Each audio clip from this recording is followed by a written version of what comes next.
Depuis lundi, la justice tourne au ralenti suite au droit de retrait exercé par les magistrats et les personnels du tribunal de grande instance de Cayenne. Les avocats se sont réunis hier en assemblée générale, ont adopté une motion pour soutenir l'action des magistrats.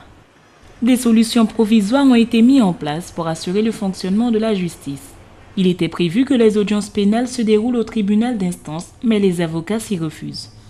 Nous refusons de tenir des audiences pénales au sein du tribunal d'instance parce que les conditions de sécurité, les conditions de fonctionnement normal de notre métier ne sont pas réunies. Nous ne pouvons pas tenir nos audiences dans les conditions qui nous sont présentées actuellement. Comme vous avez pu le constater, la salle d'instance est beaucoup trop petite. Il s'agit de juger des détenus, donc des personnes qui peuvent représenter un certain danger. La salle est minuscule. J'ai été obligée d'un coup d'être devant le bureau carrément des magistrats. Ensuite de me glisser derrière le banc pour pouvoir prendre la parole à mon tour.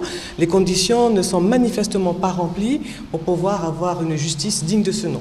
L'ensemble du personnel du tribunal de grande instance fait valoir son droit de retrait, a rappelé qu'ils ne sont pas en grève. À mon avis, si les locaux sont exactement les mêmes, c'est-à-dire le tribunal d'instance, nous resterons sur la même position. Ce n'est pas possible de plaider un dossier dans ce local, comme vous avez pu le constater.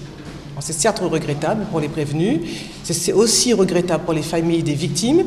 D'ailleurs, vous avez pu constater que, comme par hasard, quelques victimes avaient pu avoir leur avocat, mais parce que ce dossier, donc elles en étaient informées longtemps auparavant, donc elles avaient pu donc se retourner. Mais il y avait une victime qui n'était pas avisée. Donc il faut au moins que les victimes sachent que le lieu d'audience est différent. Ce n'était pas le cas.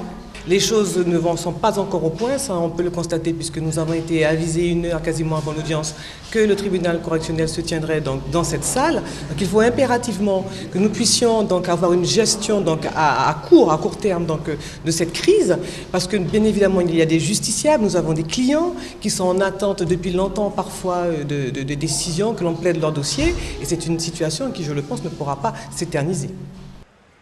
Hier soir, le ministère de la Justice a proposé un plan d'action rapide en 3 phases. Installation d'une sécurité incendie, alarme et extincteur, ainsi que la libération de l'espace occupé par les archives. Et pour finir, la rénovation du tribunal de grande instance, avec un provisionnement de 3,5 millions d'euros pour des travaux qui dureront 30 mois.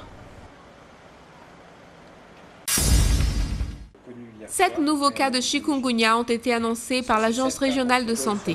5 cas autochtones dans la ville de Kourou, plus précisément au quartier de la Cité des 205, et 2 cas importés de la Martinique identifiés à Matoury. Parmi les 7 nouveaux cas, 3 enfants.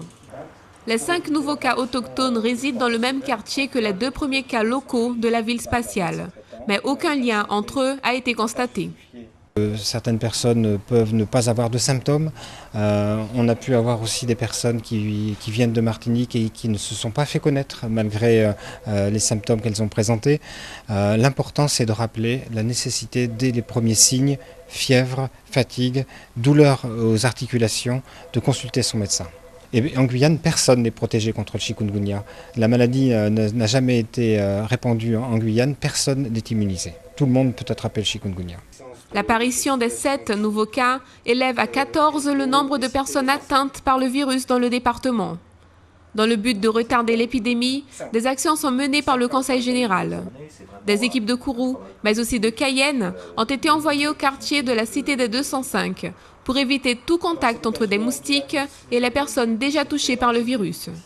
Des actions d'information, de destruction de gîtes larvaires et des poses de pièges. Près de 200 maisons ont été visitées dans la ville spatiale. Nous évaluons nos actions par la pose de pièges au domicile des personnes, notamment au domicile des personnes malades, après nos interventions. Nous avons pu constater qu'actuellement, les maisons des malades étaient indemnes de moustiques. Alors c'est bien pour essayer de casser la dynamique qui tente de s'installer sur cette zone, mais néanmoins, il est fondamental que le relais soit pris par la population elle-même, de façon à éviter que de nouveaux gîtes s'installent, parce qu'actuellement les services du Conseil général sont intervenus et ont supprimé tous les gîtes potentiels larvaires, tout ce qui pouvait constituer des lieux de ponte aux moustiques Aedes aegypti, mais il est important que la population prenne le relais pour maintenir cette situation exempte d'Aedes.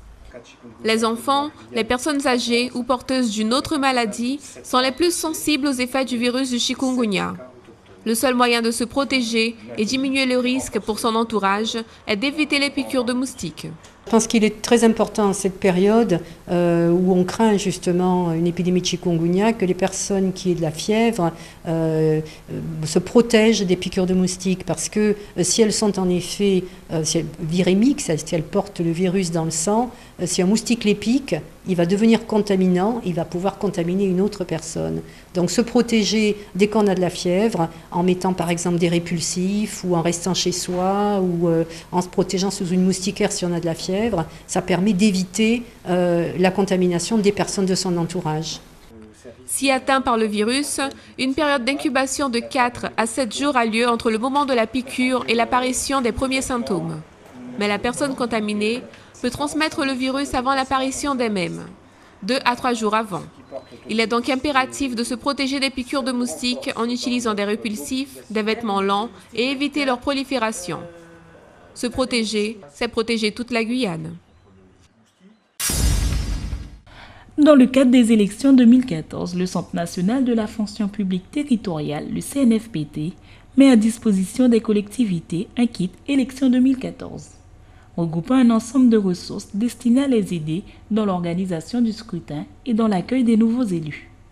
On a fait ce kit élection 2014 parce qu'il y a eu beaucoup de modifications intervenues pour les petites collectivités dans les modes de scrutin.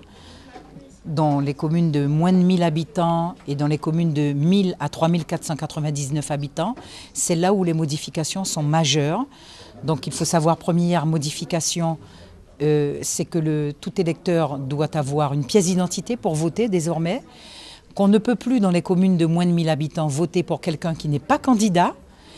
Et d'autre part, dans les communes de 1000 à 3499 habitants, on va élire aussi, comme dans les communes de plus de 3500 habitants, les conseillers communautaires. C'est la grande innovation pour les légitimer, et que le vote, lorsqu'un électeur pour les prochaines élections, dans les deux types de communes, 1000 à 3499 habitants et 3000 communes de 3500 habitants et plus, il va voter à la fois sur un même bulletin de vote, apparaîtront la liste des conseillers municipaux et la liste des conseillers communautaires.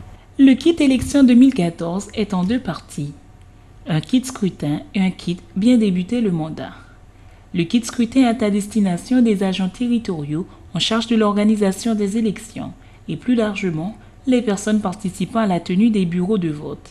Il réunit des ressources très pratiques, un script vidéo et un dispositif de formation à distance. Le kit bien débuter le mandat a pour objectif de faciliter l'accueil des élus dans leur prise de fonction, l'appréhension de leur nouvel environnement et l'exercice de leur mandat.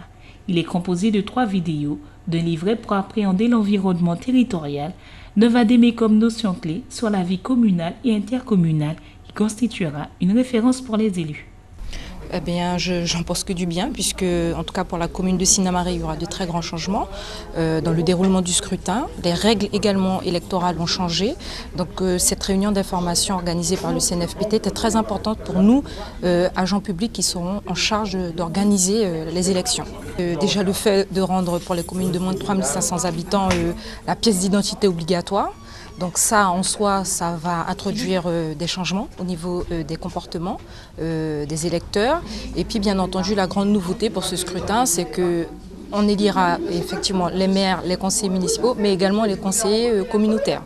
Donc c'est vrai que, en tout cas pour des communes comme Sinnamary, ça entraîne du changement. Le législateur a souhaité plus de formalisme pour les élections. Le temps électoral est un moment fort pour les collectivités, notamment pour les équipes de direction et les nouveaux élus. Le CNFPT les accompagne avant et après.